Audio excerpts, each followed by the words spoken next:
வணக்கம் சுவாமி. என் வாழ்நாளில் செஞ்ச ஒரு பூர்வ ஜென்ம பாக்கியம், எங்கள் மூதாதையர்கள் செய்த புண்ணிய பலன், எங்கள் தகப்பனார் செய்த புண்ணிய பலன் நினைக்கிறேன். இன்றைக்கி உங்கள் கூட பேசுகிற பாக்கியம் எனக்கு கிடைச்சிருக்கு. உள்ளபடியே எனக்கு பெரியவங்க பேசணும், அதை நம்ம கேட்டுக்கணும் அப்படிங்கிற முறையில் தான் என்னை வளர்த்துருக்காங்க. அப்படி தான் வளர்ந்துட்டு வரேன். அப்படி தான் இன்றைக்கும் இருக்கேன். உங்கள் முன்னாடி உட்காந்து சில சந்தேகங்களை கேட்குறது கூட எனக்கு அந்த கேட்கலாம். திருமந்திரத்தில் திருமூலர் பாடியிருப்பார், தெளிவு குருவின் திருமேனி காண்தல், தெளிவு குருவின் திருநாமம் செப்பல், தெளிவு குருவின் திருவார்த்தை கேட்டல், தெளிவு குரு உரு சிந்தித்தல் தானே, தெளிவு குரு உரு சிந்தித்தல் தானே அப்படின்னு ஒரு திருமந்திரம் இருக்குது சுவாமி. இப்போ இதில் குரு சிந்திச்சாலே தெளிவு வருங்கிறாரு. அது கடைசியாக சொல்கிறாரு.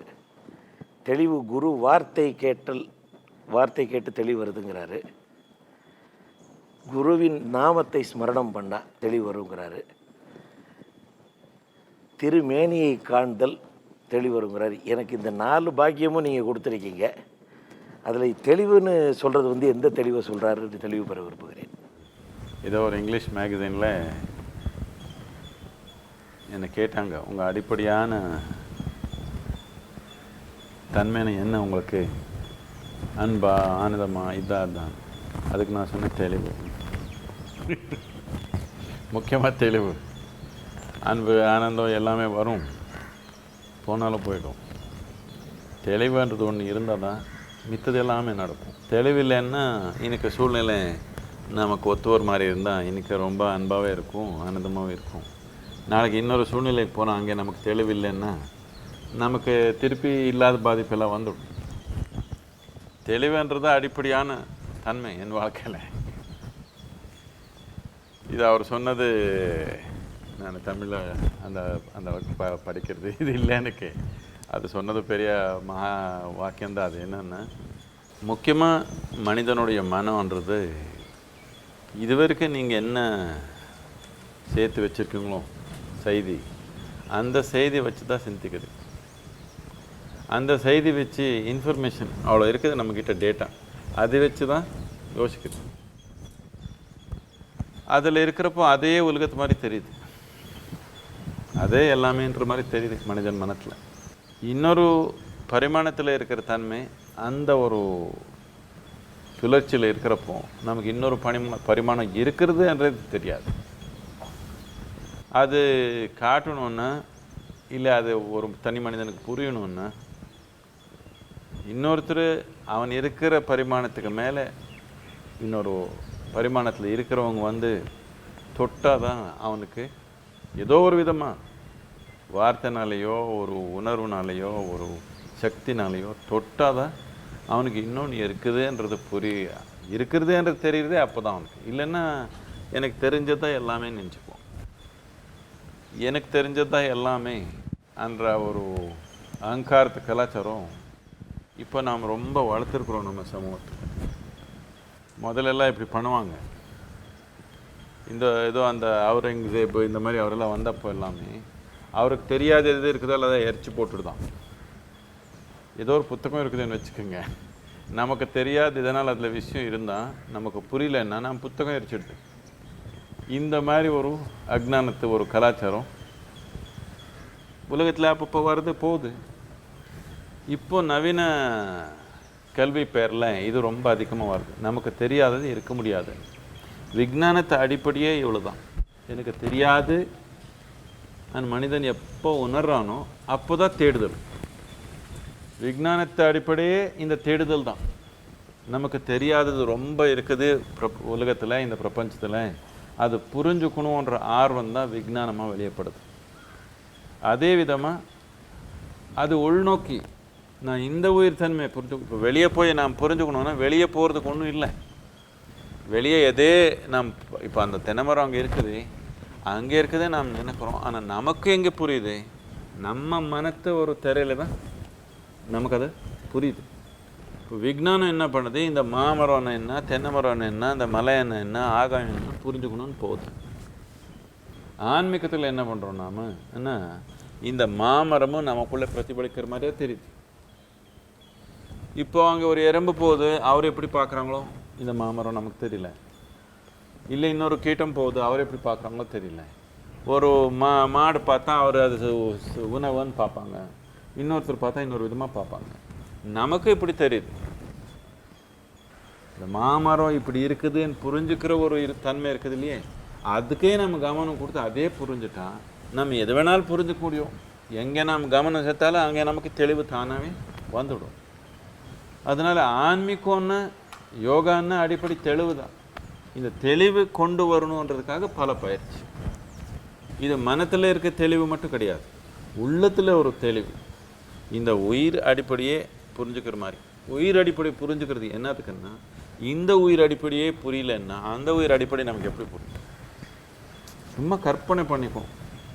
நம்ம மனத்தில் எப்படி பிரதிபலிக்குதோ அப்படி கற்பனை நம்ம பண்ணிக்கிறோம். நீங்கள் திருமந்திரம் சொல்லிட்டீங்க. அவர் இன்னொன்று சொன்னாங்க. ஏதோ ஒரு குழந்தை ஒரு கட்டை பொம்மை யானையாக இருக்குது, ஒரு யானை பொம்மை வச்சு விளையாடிக்குது. அதே உண்மையாக இருக்குது அவனுக்கு, சின்ன குழந்தைக்கு. அந்த விளையாட்டு தன்மை இல்லாத ஒரு காரணவில் சிக்கியிருக்கானே ஒரு மனிதனை அவனை பார்த்தா ஏதோ கட்டை பொம்மையில் விளையாடிக்கிறான்னு நினச்சிது. குழந்தைக்கு அது யானையாகவே இருக்குது. ஆனால் ஒரு யோகியாக இருக்கிறவனு என்ன பார்க்குறான்னு, அதில் படைத்தல் எது கொஞ்சம் ஆழமாக பார்த்தால் இது காரண அறிவில் இல்லை, அனுபவபூர்ணமாக படைத்தல் இருக்கிற ஒரு அணு கூட நம்ம கொஞ்சம் ஆழமாக பார்த்தா அதுக்குள்ளே படைத்தவனுடைய கை இருக்குது. அந்த கை எப்போ பார்த்தேனோ இப்போ நான் வாழ்க்கை நடத்துக்கிற முறையே வித்தியாசமாக இருக்குது. இந்த பிரபஞ்சத்தில் இருக்கிற பிரதி ஒரு அணு கூட நமக்கு ஒரு வாசல் மாதிரி செயல்படுற மாதிரி நாம் தெளிவு நமக்குள்ளே கொண்டு வர முடியும். இந்த தெளிவு கொண்டு வர்றதுக்காக தான் பலவிதமான யோகா.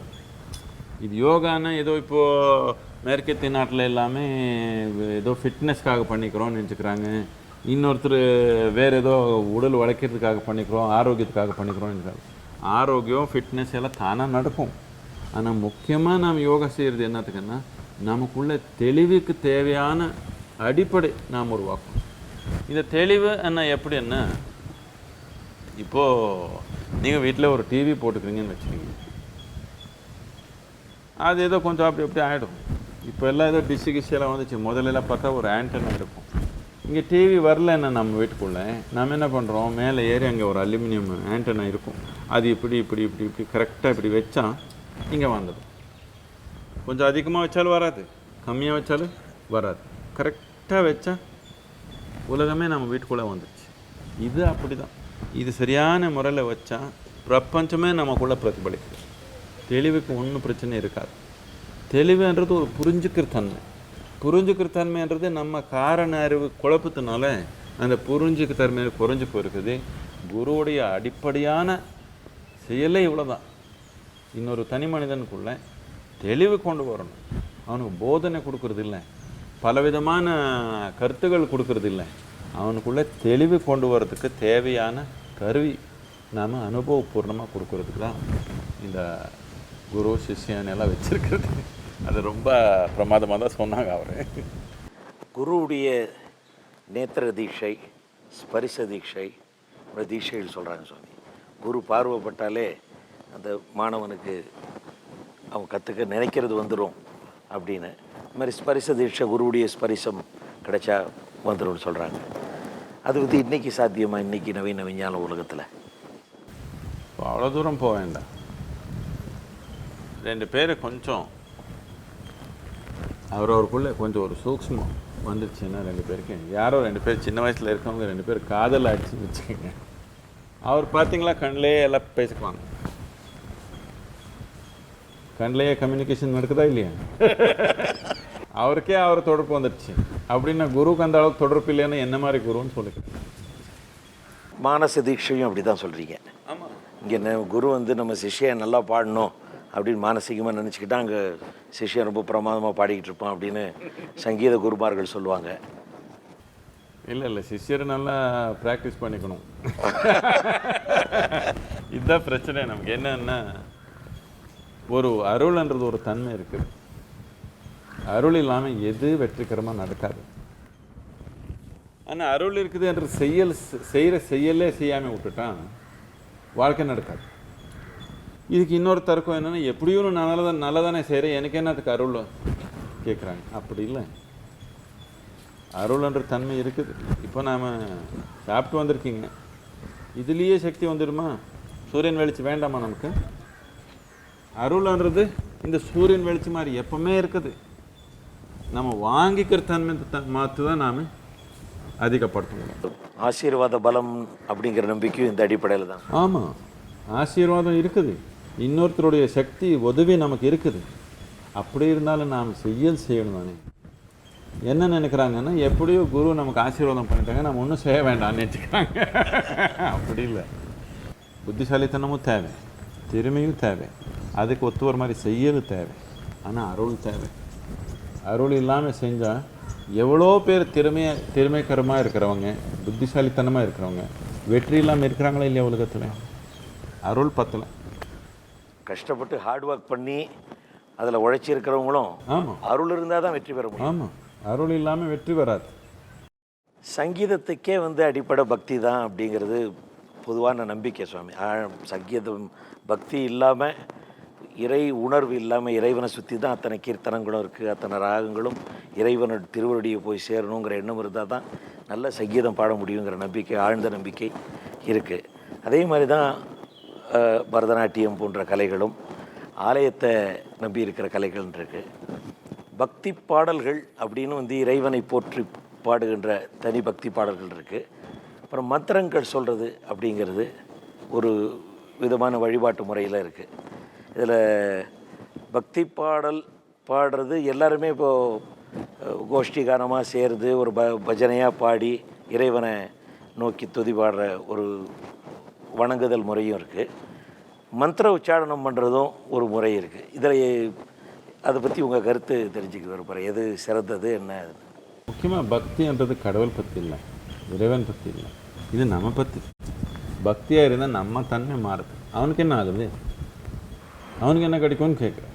அது இறைவன் வேணும்ல, ஒரு இறைவன் இருந்தால் தானே பக்தி செலுத்த முடியும். இல்லை, அப்படி இல்லை. முக்கியமாக பக்தி என்னென்னா அசைவில்லாத ஈடுபாடு, எதுலேயும் அசைவில்லாத ஈடுபாடு.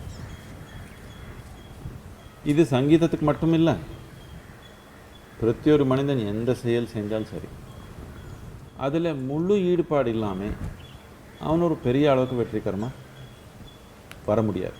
தொழில் இருந்தாலும் சரி, ஒரு விஞ்ஞானம் இருந்தாலும் சரி, ஒரு படிப்பு இருந்தாலும் சரி, ஒரு ஸ்போர்ட் இருந்தாலும் சரி, ஆன்மீகம் இருந்தாலும் சரி, சங்கீதம் இருந்தாலும் சரி, முழு ஈடுபாடு இல்லாமல் அவனை ரொம்ப ஒரு உயர்ந்த நிலைக்கு வளர போகிறான்றது ஒரு கட்டுக்கத்தை. அப்படிலாம் நடக்காது.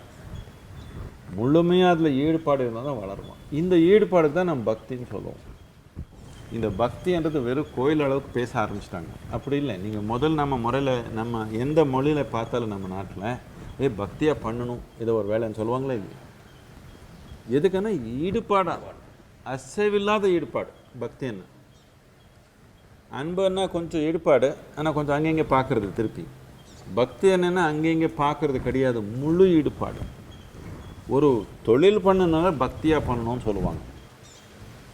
எதுக்குன்னா முழு ஈடுபாடு இல்லாமல் எது வெற்றிகரமாக நடக்காது. ஒரு தற்செயலாக வெற்றி வரலாம், ஆனால் நாம் தொடர்ந்து வெற்றிகரமாக இருக்கணும்னா நாம் செய்கிற செயலை நமக்கு அசைவில்லாத ஒரு ஈடுபாடு வேணும். இந்த ஈடுபாடுக்கு நம்ம பக்தின்னு சொல்லுவோம். அந்த ஈடுபாடு இல்லாமல் இசை எப்படி வர முடியும்? அப்படின்னா பக்தி இல்லாமல் இசை எப்படி வர முடியும்?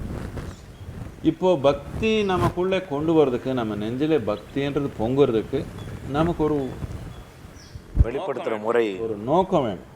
நமக்கு எது கூட ரொம்ப உணர்வுபூர்ணமாக இருக்குதோ நம்ம நோக்கம் தானாகவே அந்த நோக்கத்தில் போயிடும். இதனால நாம் இறைவன் உருவாக்குனதுன்னா அப்படின்னா இந்த படைத்தலுக்கு மூலமானது இல்லைன்னு இல்லை. நான் சொல்கிறது நமக்கு எப்படி ஒத்து வருமோ, நம்ம ஒரு மனிதனாக இருக்கிறதுனால நாம் ஒரு மனிதன் ரூபத்தில் உருவாக்கி நாம் அது கூட ஈடுபாடு வச்சுக்கிறதுக்கு பண்ணணும். சும்மா கல் சிலை வச்சா நமக்கு ஈடுபாடு வராதுன்னு சக்தி ரூபமாக நாம் மாற்றுறதுக்கு ஒரு தொழில்நுட்பம் கண்டுபிடிச்சோம். சும்மா ஒரு கல் மட்டும் வச்சுட்டு நாம் பண்ணால் எவ்வளோ நேரம் கவனம் வச்சுக்க முடியும்? இது ஒரே பக்கத்தில் இந்த லவ் அஃபேர் ஆகிடும். அதனால் அது ரொம்ப சக்தியான ஒரு உருவமாக நாம் உருவாக்கினா இப்போ அங்கேயும் நமக்கு உதவி இருக்குது, இங்கேயும் உதவி, இந்த பக்கத்துலேயும் நமக்கு நோக்கம் இருக்குது. இப்போ ரெண்டும் சேர்ந்து ஒரு அசைவில்லாத ஒரு ஈடுபாடு நமக்கு வரும்.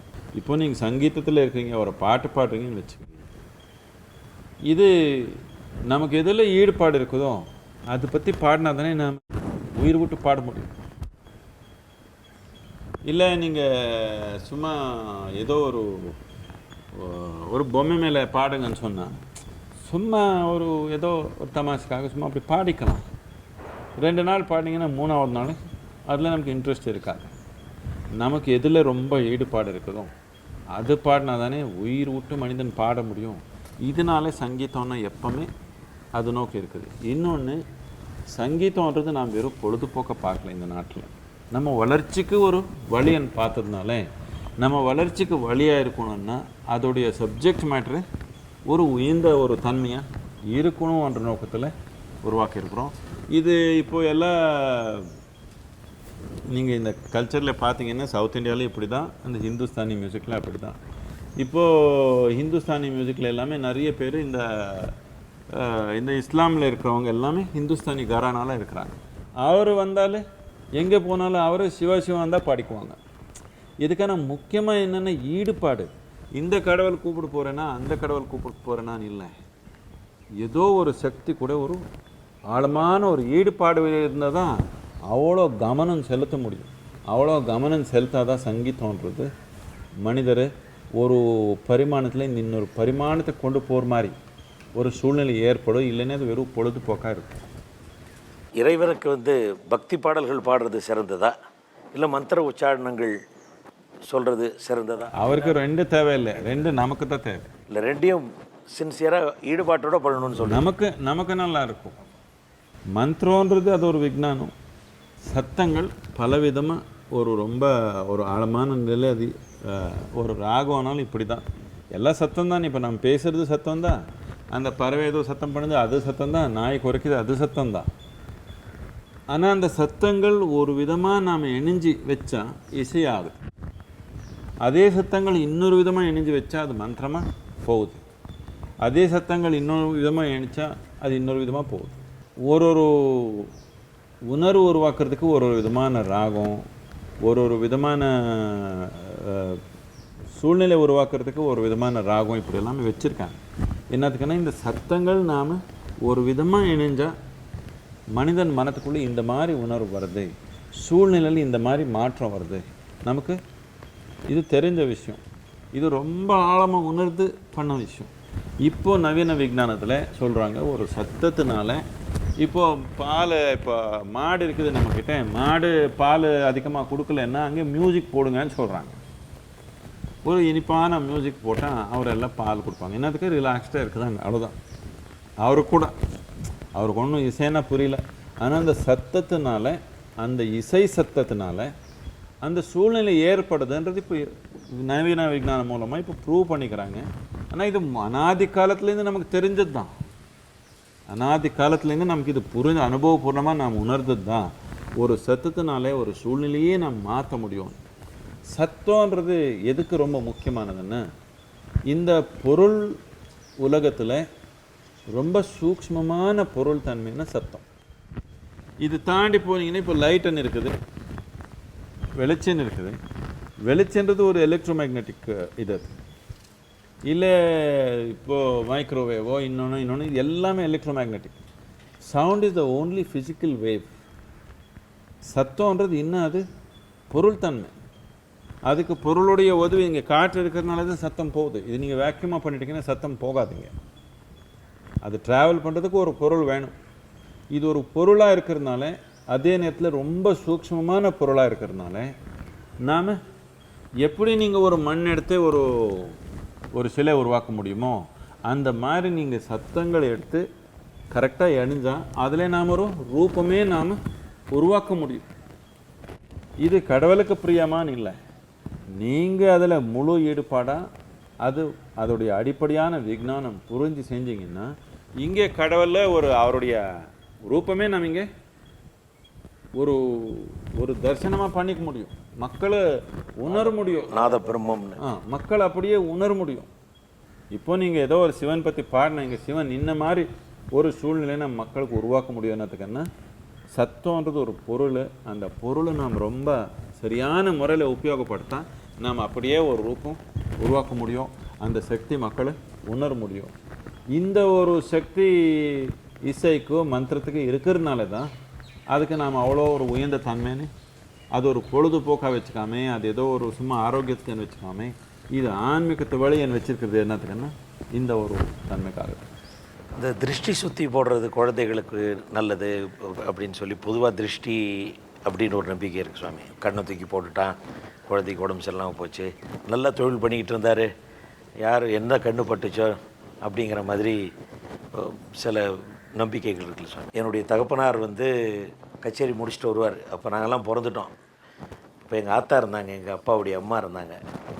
நைட்டு அவர் எத்தனை மணி ஆனாலும் அவங்க ஒரு கொட்டாங்கச்சியில் உப்பு மிளகாலாம் வச்சுக்கிட்டு வெயிட் பண்ணிக்கிட்டு இருப்பாங்க.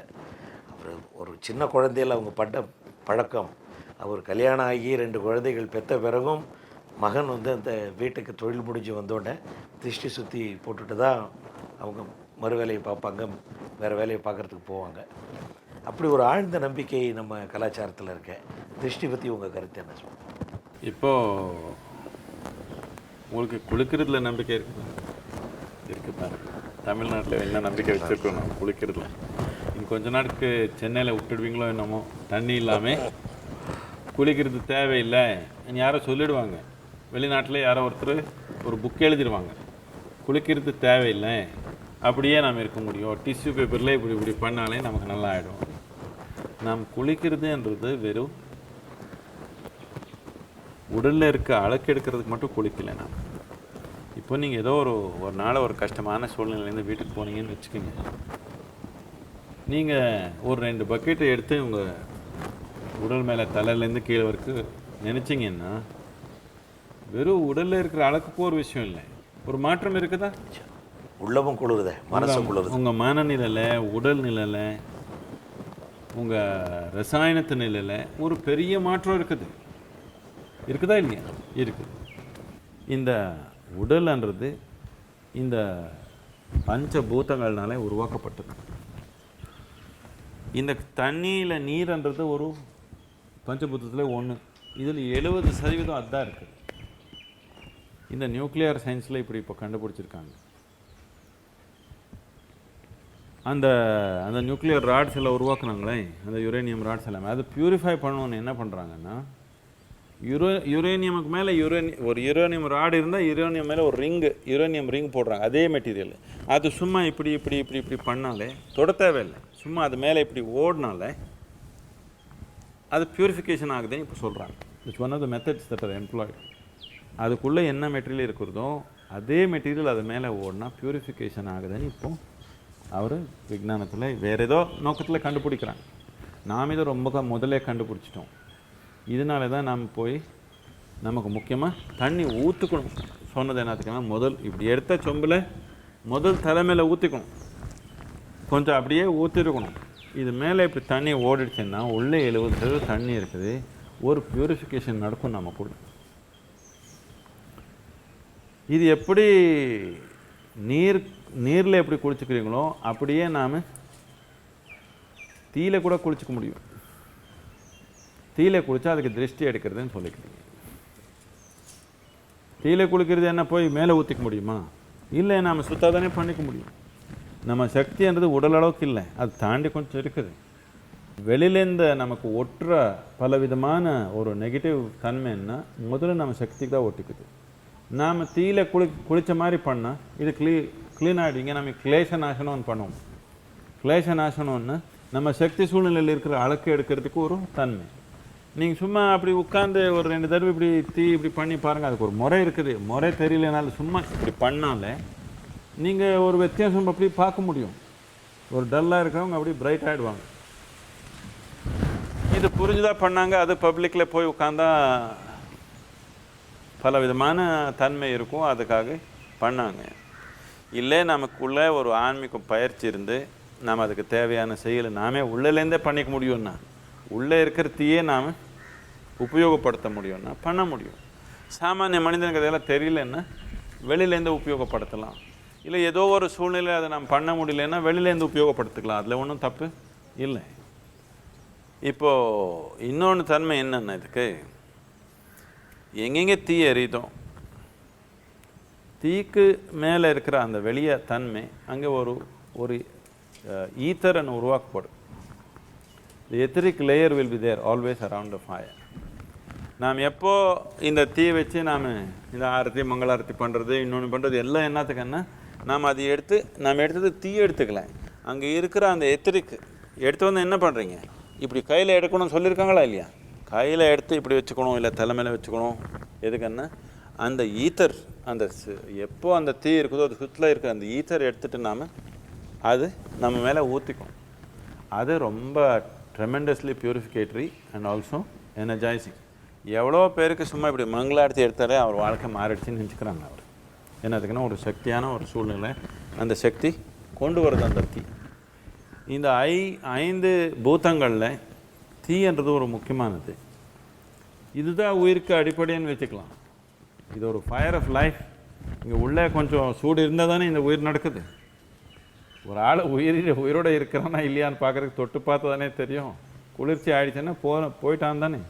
உள்ளே தீ எரியிறது தானே. இந்த தீ வெறும் வயிற்றில் இருக்க முடியும். இதுக்கு ஜட்டராக்னின்னு சொல்லுவோம். வெறும் வயிற்றில் இருக்கிறது எரியுது. இல்லை அவனுடைய இந்த ஜீரண மண்டலம் இனப்பெருக்கிற மண்டலம் இந்த 2ல் மட்டும் இருக்கலாம் அவனுக்கு. அதே மனத்தில் வந்துச்சுன்னா இதுக்கு சித்தாக்னின்னு சொல்லுவோம். எப்போ சித்தாக்னி எரிய ஆரம்பிச்சிடுச்சோ நமக்கு ஜீரண மண்டலத்தை பற்றி இந்த இனப்பெருக்கிற மண்டலத்தை பற்றி கவனமும் இல்லை. யாரோ ஒரு புத்தகம் படிச்சிருக்காங்க, ரொம்ப இன்ட்ரெஸ்டாக இருக்கிறாங்க. அதில் அவனுக்கு எப்போ சாப்பிட்ணுன்னே புரியாது.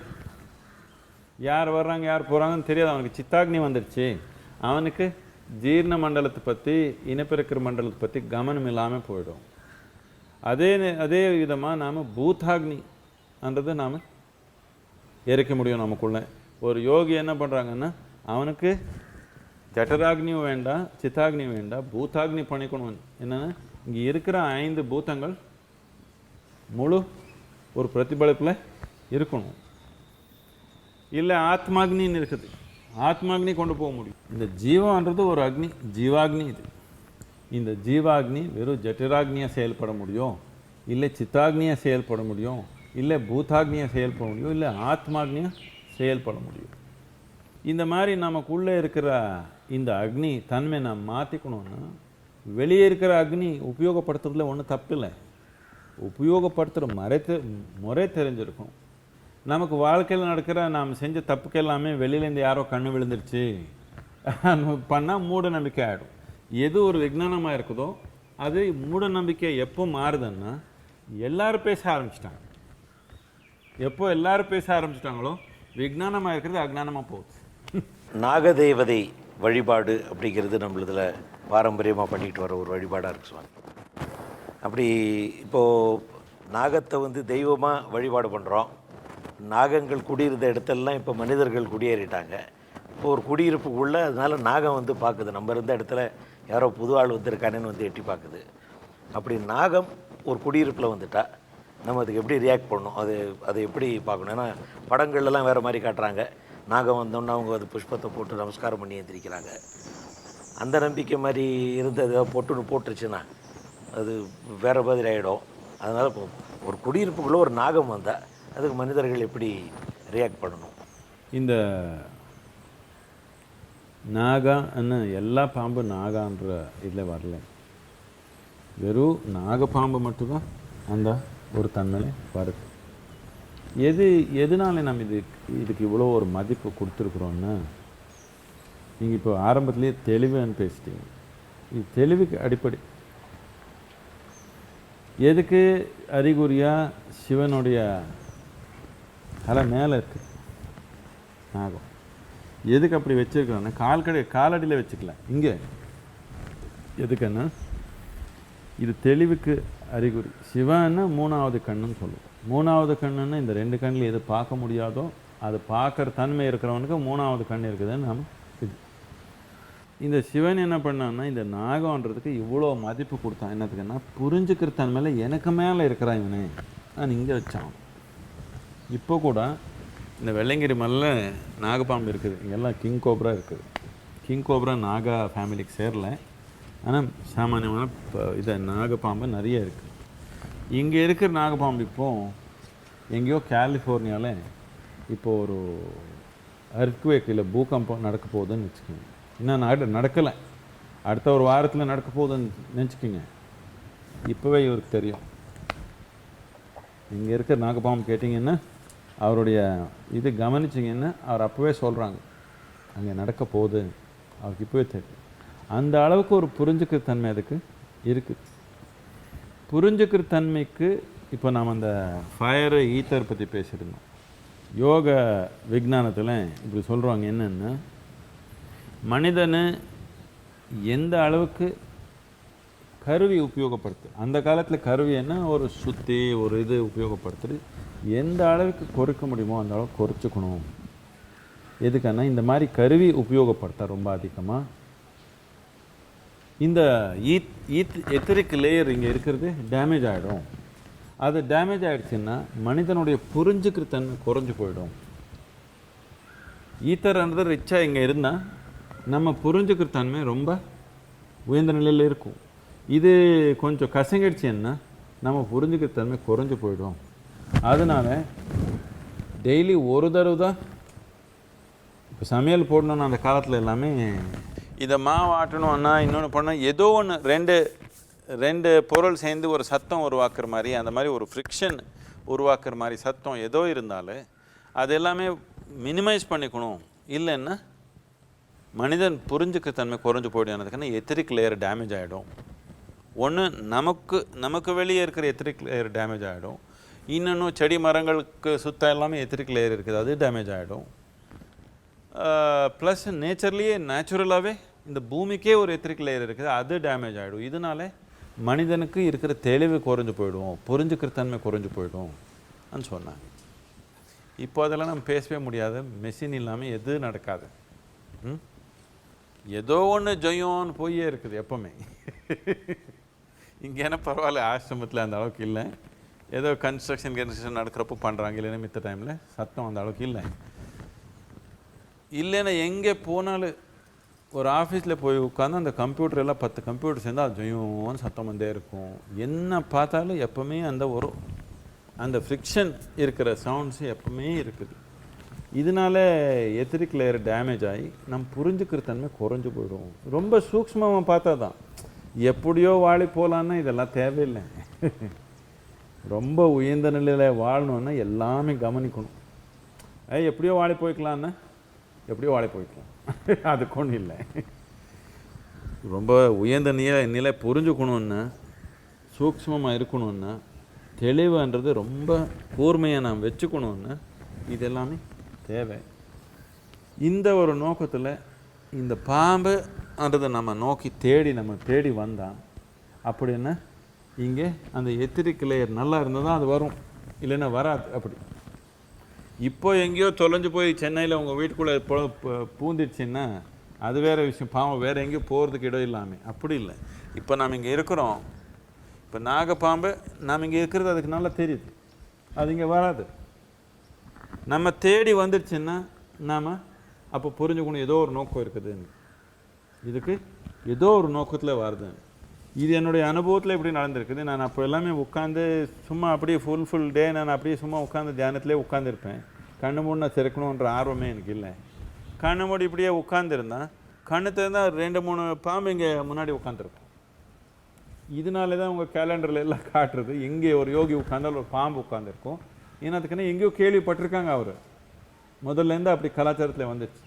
இது தானாகவே நடக்குது. நாம் இந்த தியானலிங்க பிரதிஷ்டை செய்கிறப்போ எல்லாமே பெரிய கூட்டம் மக்கள், அங்கே பாம்பே வரக்கூடாது, நடுவில் பூந்து வருது. அது நாம் எடுத்து போய் காட்டில் விட்டுட்டு வந்தால் திருப்பி வருது. அது 3 தடவை 4 தடவை திரும்பி வருது. அது அங்கே அதே இடத்துக்கு. என்னத்துக்குன்னா அந்த மாதிரி சக்தின்றது உருவாக்குனால இந்த தியானம், இந்த தெளிவு என்ற சக்தி நாம் உருவாக்குனாலே அது நோக்கி வருது. இதனால நம்ம வீட்டுக்குள்ளே பாம்பு வந்துச்சுன்னா நமக்கு ஏதோ ஒரு விசேஷம் வந்திருக்குதே, நம்ம நோக்கி ஏதோ ஒரு நன்மை வரப்போகுதுன்னு மக்களை புரிஞ்சுக்கிறாங்க. இது ஒரு விதமான சூழ்நிலை இருந்தால் உண்மைதான். பட் இப்போது சிட்டி நகரத்தில் போய் பாம்பு உங்கள் வீட்டுக்குள்ளே பூந்துறதுக்கு வேறு எங்கேயோ வழி இல்லாமல் அதோடைய பிழைப்புக்காக எங்கேயோ பூந்துக்குது, எங்கே இடம் கிடச்சா அங்கே பூந்துக்குது. அந்த மாதிரி இல்லை, தானாக அது உணர்ந்து நம்ம தேடி வந்தால் கட்டாயமாக அதில் ஒரு அம்சம் இருக்குது. ஆனால் இப்போது வீட்டுக்குள்ளே வந்து அப்படி பார்க்க தேவையில்லை. அதுக்கு உயிரோட இருக்கிறதுக்கு ஒரு அதிகாரம் இருக்குது இந்த உலகத்தில். நாம் பிடிச்சி எங்கே போய் விட்டுடலாம், அது எங்கே சுத்தமாக இருக்க முடியும் அங்கே விட்டுடலாம். என்னுடைய தகப்பனார் இசை பேரறிஞர் இசைமணி டாக்டர் சீர்காழி கோவிந்தராஜன் அவர்கள் சுவாமிக்கு தெரியும். அவங்களுடைய இறுதி மூச்சில் அவங்க மறையும் போது அவங்களுக்கு ஏதோ அதை உணர்ந்துட்டாங்க, தன்னுடைய நிறைவை உணர்ந்துட்டு அவர் என்னுடைய தாயாரை கூப்பிட்டு தைரியமாக இருக்க சொன்னார். அப்புறம் என்னை கட்டி பிடிச்சார், என் நெஞ்சில் முத்தமிட்டு, நீ எனக்கு கிடைச்ச நல்ல மகன், நீ நல்லவங்களோட சேர்ந்து நல்லவனாக இருக்கணும்னு கண்டத்தில் ஒரு தட்டு தட்டினார். அப்புறம் நாங்கள் இப்போ ஹாஸ்பிட்டலுக்கு ஷிஃப்ட் பண்ணோம். அதுக்கப்புறம் மறைஞ்சிட்டாங்க. அன்னையிலேருந்து 1988 இது நடந்தது சுவாமி. அன்னையிலேருந்து இன்னை வரைக்கும் நல்லவனோடு சேர்ந்து நீ நல்லவனாக இருக்கணும்னு எங்கள் அப்பா சொன்னார். இந்த நல்லவன்னா யாருன்னு தேடிட்டுருக்கேன் சாமி. ஏன்னா நான் நல்லவன்னு நினைக்கிறவங்க வேறு விதமாக ஆகிடுறவங்களும் இருக்காங்க. அதனால் யார் நல்லவர்னு தெரியாமல் இருக்கிறோம். நல்லவன்னா யார் அப்படிங்கிறது தெரிஞ்சுக்கணும்னு ஆசைப்பட்றேன். சமூகத்து பார்வையில் இல்லை சமூகத்து நீதிப்படி நாம் போனால் யார் நல்லவன் யார் கெட்டவன் போனால் இன்றைக்கி யார் சக்தி அதிகமாக வச்சுருக்காங்களோ இல்லை யார் பணம் சொத்து அதிகமாக வச்சுருக்காங்களோ அவரே சரின்னு பண்ணி ஆகிடும். அப்படி இல்லை, நல்லவனுன்னு இவ்வளோ தான். வெறும் நானுன்ற நோயில் சிக்கிக்காமல் 10 பேர் நன்மை நினைக்கிறவன் தான் நல்லவன். அவன் என்ன செயல் செய்கிறான்னு நமக்கு வேண்டாம். இப்போது நீங்கள் இசையில் இருக்கிறீங்க, இல்லை நீங்கள் டாக்டராக இருக்கிறீங்க, ஒரு மாதிரி செயல்படுறீங்க. நாம் ஆன்மீகத்தில் இருக்கிறோம், நாம் இன்னொரு மாதிரி செயல்படுவோம். இன்னொருத்தர் அரசியலில் இருக்கிறாங்க, அவர் இன்னொருத்தர் மாதிரி செயல்படுவாங்க. நாம் அவர் அரசியலில் இருக்கிறவங்க செயலெல்லாம் பார்த்தா ஐயோ அதெல்லாம் நமக்கு நல்லா இல்லை, நாம் வேண்டாம், நம்ம ஒதுங்கி நிற்கலாம். ஆனால் யாரோ ஒருத்தர் அந்த செயல் செய்யணும் தானே. எந்த செயல் நாம் செய்கிறதுக்கு தயாராக இல்லையோ அது எடுத்து யார் செய்வாங்களோ அவர் நம்ம கொஞ்சம் மதிக்கணும் தானே. இந்த துப்புரவு தொழிலில் இருக்கிறவங்களுக்கு அந்த காலத்துல எல்லாம் மலம் கையில் எடுத்து போகிறாங்க. அப்படி மக்கரில் போட்டு அப்படி கையில் எடுத்து போகிறாங்க, இல்லை தலைமையில் வச்சுட்டு போவாங்க. அதே இன்னொருத்தருக்கு அவர் பார்த்து அவர் நாம் தொடமாட்டோம், அவர் ஜாதி சரியில்லை, அவர் அசிங்கமான ஆள், அவர் தொடக்கூடாதுன்னு சொன்னாங்க. நாம் நம்ம உடல்லேருந்து வந்த மலம்தான் அவர் கையில் எடுக்கிறது. நாம் அது பண்ணுறதுக்கு தயாராக இல்லை, அதுக்காக ஒரு ஆள் உருவாக்கிட்டோம். அதுக்கு மேலே அவனை அசிங்கப்படுத்துகிறோம். நாம் எந்த செயல் செய்கிறதுக்கு தயாராக இல்லையோ அது எப்போ இன்னொரு ஆள் கையில் எடுத்து பண்ணுறானோ அவனை நாம் கும்பிடிக்கணும் தானே. அப்படி இல்லை, நாம் அவன் தொடவும் மாட்டோம்னு சொல்லிடுறோம். அதுக்கு அவருக்கு ஹரிஜன் பேர் கொடுத்தாங்க. ஹரிஜன்னா அவர் ஹரிக்கு சேர்ந்தவங்க, கடவுளுக்கு சமானமான மனிதனு.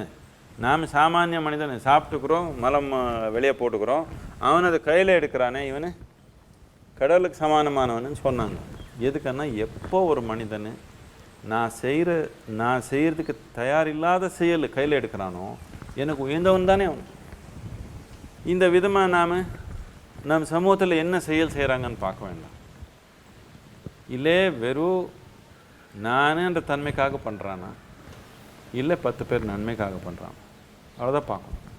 குரூப்பிங் தானே பண்ணுறீங்க. இப்போ அவனை தப்பு பண்ணாலும் சரி, அவனை நல்லவன் குரூப்பில் வச்சுக்கலாம். என்னத்துக்குன்னா அவனை 10 பேர் நன்மை நினச்சி செயல் செய்கிறான், நானுன்றதுக்காக செய்யலை. இந்த ஒரு அடிப்படை வச்சா நீங்கள் யார் கூட தொடர்பு வச்சுக்கணும் புரிஞ்சுக்கணும் நல்லாவே. உணவு வகைகள் அப்படிங்கிறது இப்போ நம்ம இந்திய நாட்டுக்குன்னு இந்த சீதோஷ நிலைமைக்கு ஒரு உணவு இருக்குது. அதே வட இந்தியாவில் நம்ம சப்பாத்தி சாப்பிட்றோம், அதுக்கு உண்டான அங்கே உள்ள சாப்பாட்டு முறை வேறு. தென்னிந்தியாவில் சாப்பிட்ற சாப்பாடு முறைகள் வேறு. இப்போது டெல்லியில் போய் உட்காந்து சவுத் இண்டியன் மீல்ஸ் வாங்கி சாப்பிட்ற வசதியும், டெல்லியில் இருக்கிறவங்க இட்லி தோசை கொண்டான்னு வடை சாம்பார் கொண்டான்னு சாப்பிட்ற வசதி இருக்குது. அதே மாதிரி இங்கே சவுத் இந்தியாவில் இருக்கிறவங்க எனக்கு ரொட்டி நான் கொண்டாந்து. அப்படி இல்லை, இப்போ எல்லாம் பீட்சா தான் சாப்பிடுது. அது போக பீட்சாவும் வந்துருச்சு இப்போ. ரொட்டி நிறையா விட்டாங்க. ஃபுட் சிஸ்டம்ஸ்லாம் எக்கச்சக்கமாக இங்கே இப்போ புழக்கத்தில் இருக்கிறதுனால இது அது மாதிரி பண்ணி இது சிறையில் இருந்தாலும் பீட்சா கொடுக்குறாங்களா இப்போ? ஆமாம், இப்போ அது மாதிரி அந்த மாதிரி சாப்பிட்றது நல்லதா? இப்போ நம்ம யோகா சிஸ்டத்தில் வந்து 2 வேளை தான் உணவு அப்படின்னு ஒரு சிஸ்டம் இருக்குது.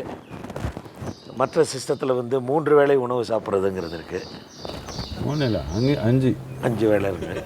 ஆமாம், அதை பற்றி உங்கள் கருத்து என்ன சொல்லுங்கள்? ஒரே தடவை பீட்சாவை எடுத்துகிட்டு 3 உணவு இருக்குது 2 பண்ணிட்டா யார் பார்த்தா யாருக்கு பிடிக்காது இப்போ உலகத்தில் நீங்கள் பண்ணுற வேலை? நாம் இதில் 2 விஷயம் இருக்குது, இது நாம் புரிஞ்சுக்கணும். என்னென்ன, ஒன்று, அந்த காலத்தில் இருந்த கட்டுப்பாடுக்கு அனுசாரமாக சாப்பிட்டாங்க, அது ஒரு தன்மை இருக்குது. அந்த காலத்தில் அங்கே என்ன இருந்ததோ அது சாப்பிட்டாங்க. அதே அந்த ஒரு நாட்டுடைய இல்லை அந்த கலாச்சாரத்தை ஒரு உணவாக மாறிடுச்சு. அங்கே இருக்கிற பொருளை எப்படி உபயோகப்படுத்துறதுன்னு அவர் நல்லா புரிஞ்சதுனால எல்லாமே அந்த பொருள் சேர்த்து நடந்துச்சு. அதே நேரத்தில் சீதோஷ்ண விஷயம் கூட இருக்குது, அதுவும் ஒரு விஷயம். இன்னொரு முக்கியமான விஷயம் என்னென்னா, இந்த உடல்ன்றது இது மண் தான். இந்த மண் ஆஸ்திரேலியாவில் வர்ற மண் இங்கே கொஞ்சம் சேர்த்துனா இதில் நல்லபடியாக நடக்குமா? இல்லை, கொஞ்சம் அதில் நடக்காதுன்னு இல்லை, நடக்கும், ஆனால் கொஞ்சம் தாறு மாதிரி இருக்கும் அதில். அதனால என்ன சொன்னாங்கன்னா யோகத்தில், ஒரு நாளில் ஒரு மனிதன் எவ்வளோ தூரம் நடக்க முடியுமோ அந்த ரேடியஸில் இருக்கிற உணவு தான் நாம் சாப்பிட்டுக்கணும்னு சொன்னாங்க. என்னத்துக்குன்னா மண்ணை கூட தொடர்பு வச்சுக்கணும்.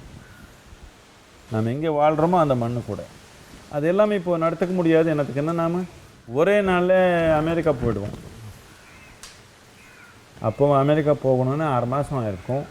அதுக்குள்ளே மண் அங்கே இருக்குது சாப்பிட்டு போனால் உடலில் ஒரு மாற்றம் இருக்கும். இப்போ அப்படி இல்லை, ஒரே நாளில் அமெரிக்கா போயிடுவோம், அடுத்த நாள் திரும்பி வந்துடுவோம். இதனால் இந்த ஒரு அளவுக்கு நம்ம சூக்ஷ்மமாக சாப்பிட்றது இப்போது நமக்கு முடியாது. எனக்கு மனிதனுடைய வேகம் ரொம்ப அதிகமாகிடுச்சு.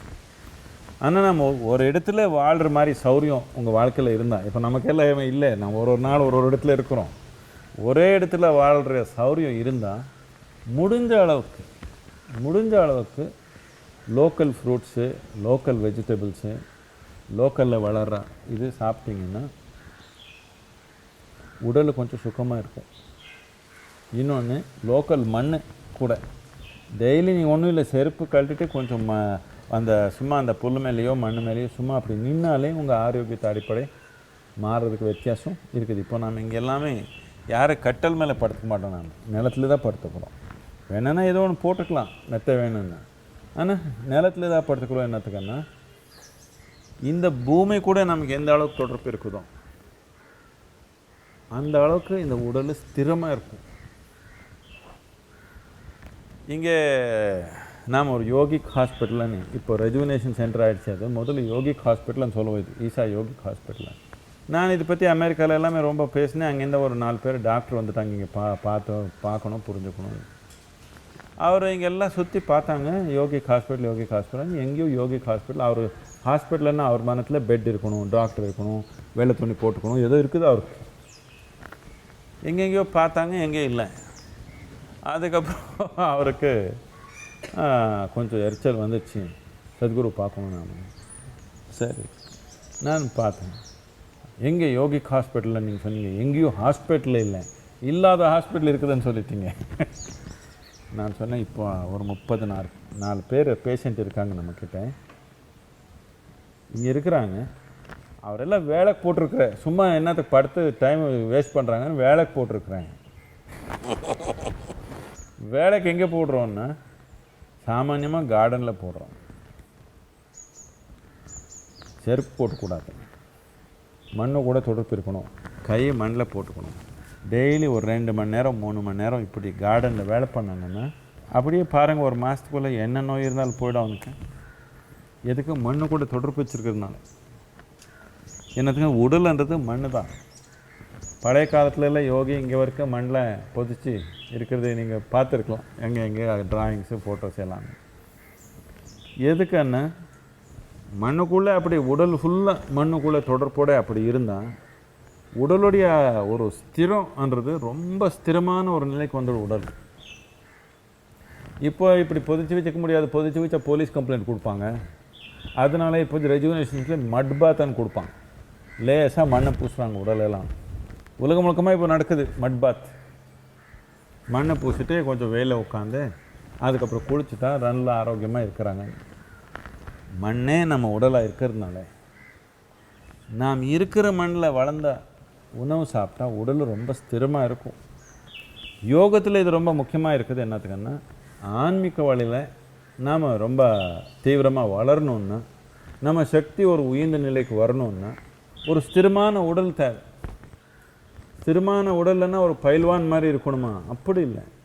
ஸ்திரமான உடல்லாம் நீங்கள் உட்காந்து அசைவில்லாமல் உட்காந்துக்குது. இதுக்கு மண்ணு கூட தொடர்பு வச்சுக்கிறது ரொம்ப தேவை. மண்ணு கூட தொடர்பு வச்சுக்கிறது நீ எப்போவுமே மண்ணில் இருக்கணும்னு இல்லை. நாம் இருக்கிற மண்ணில் வளர்ந்த உணவு சாப்பிட்றதே மண்ணு கூட ஒரு தொடர்பு நமக்கு. அதனாலே முடிஞ்ச அளவுக்கு எல்லாருமே லோக்கல் உணவு சாப்பிட்டோம், லோக்கலில் வளர்ந்த உணவு சாப்பிட்டோம். இதில் கட்டாயமாக ஒரு பயன் இருக்குது. அது கவனிக்கணும்னால ஒரு சூக்ஷ்மம் நமக்கு தேவை. ஆனால் இப்போ எது வெளிநாட்டில் எல்லாமே இதுக்கு எல்லாமே முதல்ல ஃபாஸ்ட் ஃபுட்டுன்னு சொன்னாங்க. ஃபாஸ்ட் ஃபுட்டுன்னு என்னன்னா ஃபாஸ்ட்டாக போயிடுவீங்க கல்லறைக்கு. அது ரொம்ப பேர் ரொம்ப ஃபாஸ்ட்டாக போனதுனால இப்போ அதுக்கு ஜங்க் ஃபுட்டுன்னு சொல்கிறான். ஜங்க்னா குப்பைன்னு. அந்த குப்பையை இப்போ நமக்கு எக்ஸ்போர்ட் பண்ணுறான். நம்ம மக்களுக்கு அது ரொம்ப நல்லா இருக்குது இப்போ ஆரம்பத்தில். அதனால பல பிரச்சனை வரும். பிரச்சனை வந்தப்போ சரிப்படுத்திட்டு போகிறோம். இப்போவே சரிப்படுத்த நல்லாயிருக்கும். அப்படின்னா ருசிக்காக எது சாப்பிடக்கூடாதான்? ருசிக்காக ஏதோ ஒரு நாள் சாப்பிட்றது எது வேணாலும் சாப்பிட்டுக்கலாம். சாப்பிடக்கூடாதுன்னு இல்லை. ருசிக்காக ஏதோ சாப்பிட்டுக்கினே நாக்குக்காக ஏதோ ஒன்று சாப்பிட்டுக்கலாம். ஆனால் நம்ம ஆரோக்கியத்துக்காக சாப்பிட்ற உணவில் நமக்கு நெருக்கி இருக்கிற ஏரியாவில் வளர்கிற உணவு சாப்பிட்றதுல ஒரு அட்வான்டேஜ் இருக்குது. கட்டாயமாக அது மக்கள் உபயோகப்படுத்தணும். ஒவ்வொரு யுகத்திலையும் ஒரு அவதார புருஷர் தோன்றி அதுக்கு ஒரு விளக்கத்தை சொல்கிறாருன்னு கதைகள் புராணங்கள்லாம் இருக்குது. அது மாதிரி யுகமாக நிறைய யுகங்கள் வந்திருக்கு. இப்போ கலி முத்தி போச்சு அப்படின்னு சொல்கிறாங்க. இந்த கலி முத்தி போச்சு அப்படிங்கிறதுக்கு சில அடையாளங்களையும் சொல்லியிருக்காங்க. இப்போ கலியுகம் வந்துருச்சு அப்படின்னு சொல்கிறாங்க. அதுக்கு என்ன அடையாளம்னு தெரியல சுவாமி. அது என்னன்னு அப்புறம் கல்கி அவதாரம்னு ஒன்று வருதுங்கிறாங்க. இப்போ அது இந்த சீக்வன்ஸ் வந்து அதோடைய சிக்னிஃபிகன்ஸ் எப்படி இருக்கும்னு நினைக்கிறேன். அது எப்படி உணர்றது நம்ம? இந்த யுகங்கள் என்று சொன்னது அடிப்படை என்னென்னா 4 யுகம் இருக்குது. சத்யுகம், திரேதா யுகம், துவாபர யுகம், கலியுகம். இதுக்கு அடிப்படை என்னன்னா, இது நான் சும்மா இப்படி வாயில் சொன்னால் புரிஞ்சுக்கிறது கொஞ்சம் கஷ்டம். ஆனால் இப்போ விஞ்ஞானபூர்ணமாக நமக்கு தெரியும். நம்ம ஒரு சோலார் சைக்கிள்ன்றது, இந்த சோலார் சிஸ்டம் இன்னொரு இதுக்கு சுற்றுது. நம்ம கிரகம் இந்த பூமி சூரியனுக்கு சுற்றுது. ஆனால் இந்த சூரிய மண்டலமே சுற்றுது. இதில் என்ன ஆகுதுன்னா, நம்ம இந்த சூரிய மண்டலம் ஒரு நீள்வட்டமான ஒரு சுழற்சியில் போகுது. இது போகிறப்போ அங்கே இருக்கிற உள்ள ஒரு அண்ணா சூரியன். இது நம்ம நாட்டில் மட்டும் இல்லை, ஈஜிப்டில் போனாலே அவருடைய கடவுளை நாம் ரவின்னு சொல்லிக்குவோம். அண்ணா சூரியன். இந்த ராக்கு மூலமானது இன்னொரு சூரியன், பெரிய சூரியன். அவனை இன்னும் ரொம்ப தீவிரமாக எறிகிறான். அவனை சத்தம் பண்ணுறான். ஒரே எரிது. இப்போ நம்ம ஒரு தீ ரொம்ப தீவிரமாக எரிஞ்சால் பொருள்தான் சத்தம் வருது இல்லையா? அந்த மாதிரி சத்தத்தோடு எரிதான் இன்னொரு பெரிய சூரியன். அதுக்கு நாம் ருத்ரன்னு சொன்னோம். இந்த ராக்கு அப்பா ருத்ர. அவனை சுத்த இந்த ரா சுற்றுது. இந்த சூரிய மண்டலம், நம்ம சூரிய மண்டலம் இந்த ருத்ரனுக்கு சுற்றுது. இந்த ருத்ரன்னு வந்தது இந்த அடிப்படை நாள். இந்த ருத்ரனுக்கு நெருக்கமாக இருந்தால் நம்ம அப்போவே இந்த எத்திரிக் லேயர் பற்றி சொன்னோம். இந்த சூரிய மண்டலம் இப்போ இந்த ருத்ரம் இங்கே இருக்குதுன்னு வச்சுக்கோங்க. இந்த சூரிய மண்டலம் இதுக்கு நெருக்கமாக இருக்கிறப்போ இந்த சூரிய மண்டலத்தில் இந்த எத்திரிக் லேயரு ரிச்சாக இருக்கும். எப்போ இந்த எத்திரிக் லேயர் நல்லா இருக்குதோ அப்போது இங்கே நம்ம புத்திசாலித்தனம், நம்ம மூளை செயல்படுறது, நம்ம தெளிவு எல்லாமே நல்லபடியாக நடக்குது. இதுக்கு நாம் இங்கே இருக்கிற இதுக்கு சத்யுகம்னு சொல்லுவோம். இங்கேருந்து ஆரம்பிக்குதுன்னு வச்சுக்கோங்க. இப்படி இருக்குது நீள்வட்டம். இங்கேருந்து ஆரம்பித்தா இங்கே சத்யுகம் ஆரம்பிச்சிருச்சு. இது சத்யுகம். இங்கே கொஞ்சம் தூரமாக போயிடுச்சு, இது திரேதா யுகம்.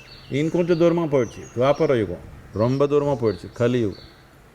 திருப்பி இன்னொரு கலியுகம், துவாபர யுகம், திரேதா யுகம், சத்யுகம். இதுக்கு நெருக்கமாக வந்தப்போ நமக்கு தெளிவு தானாக நடக்குது. ரொம்ப தூரமாக போனப்போ நம்ம தெளிவு குறைஞ்சி போகுது. இது இப்போ நாம் எங்கே இருக்கிறோம்ன்றது நமக்கு யாரும் மெஜர் பண்ணி சொல்கிறதுக்கு இருக்குது ஓரளவுக்கு. ஆனால் அதை பற்றி இன்னும் lot of controversies there about it. நான் முக்கியமாக கிருஷ்ணன் சொன்னதை வச்சு போகணுன்னு அவனுடைய நேரத்தில் இப்போது கலியுகம் முடிஞ்சு இந்த துவாபர யுகம் முடிஞ்சிடுச்சு, கலியுகம் ஆரம்பிக்க போகுது இந்த டேட்லேருந்து கிளியராக சொல்கிறாங்க. அவர் வந்து போய் 5000 வருஷத்துக்கு மேலே ஆயிடுச்சு. 3102 BC, that is when he passed. 36 years before that, he said Kali Yuga started.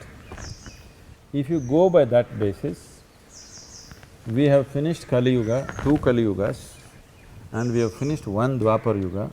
இப்போ நம்ம அந்த ஒரு இது தாண்டி இருக்கிறோம். அதை தாண்டி துவாபர யுகம் தாண்டி இன்னும் திரேதா யுகத்துக்கு நாம் போல நடுவில் இருக்கிறோம்.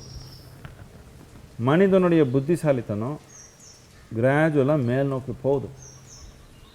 அவன் எப்படி உபயோகப்படுத்துகிறான்றது நம்ம சமூகத்தில் எந்த மாதிரி சூழ்நிலை உருவாக்குறோமோ அந்த மாதிரி.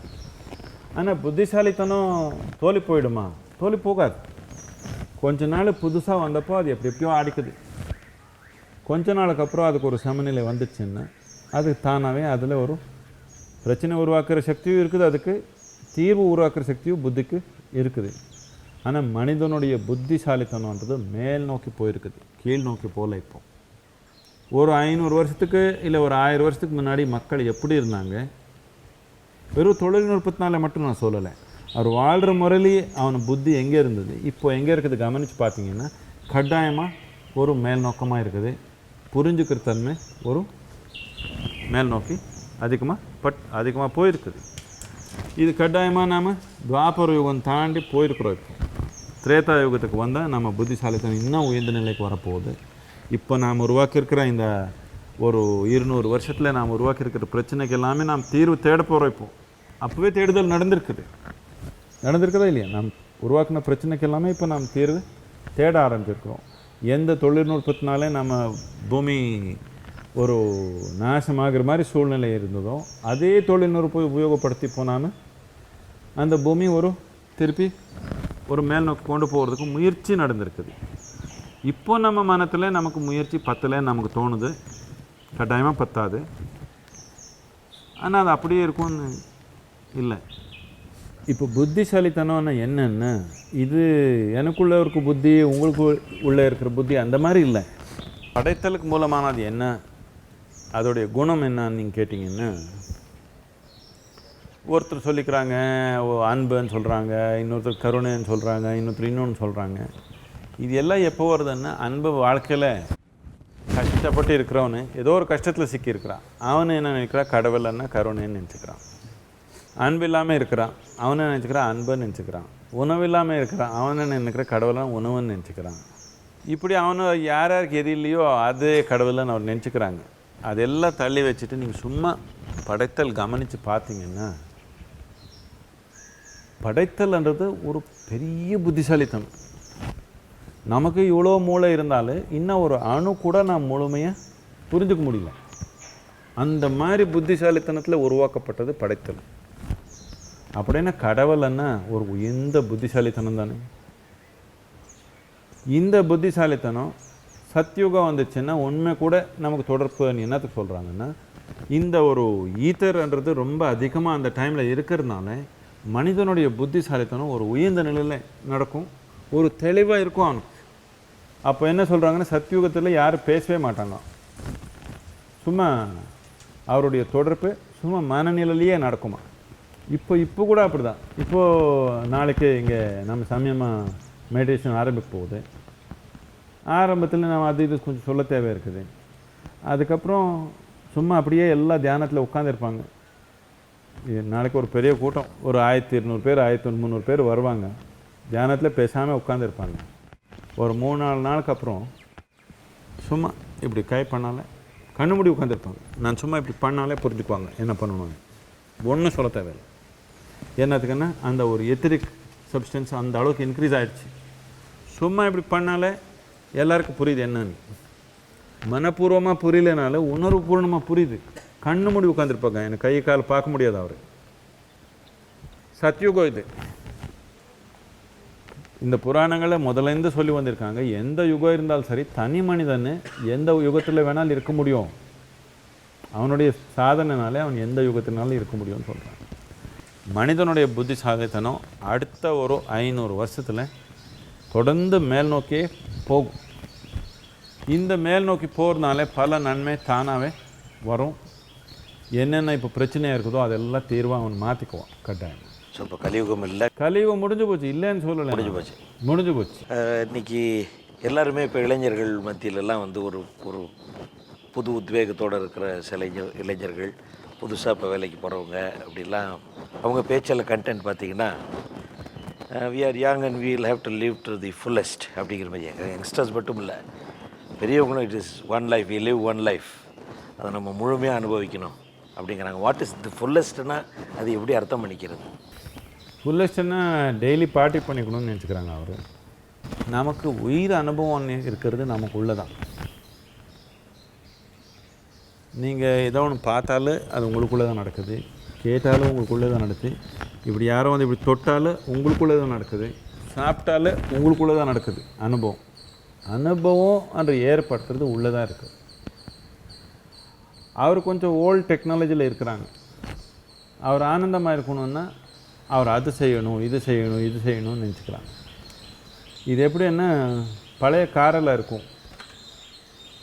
நீங்கள் 1950s எல்லாமே அம்பாசிடர் கார் வாங்கினீங்கன்னா அதுக்கு 2 ஆள் வச்சுக்கணும். டெய்லி வீட்டில் ஆள் வச்சுருப்பாங்க. எப்போவுமே கார் வச்சா 2 ஆள் வச்சுருப்பாங்க.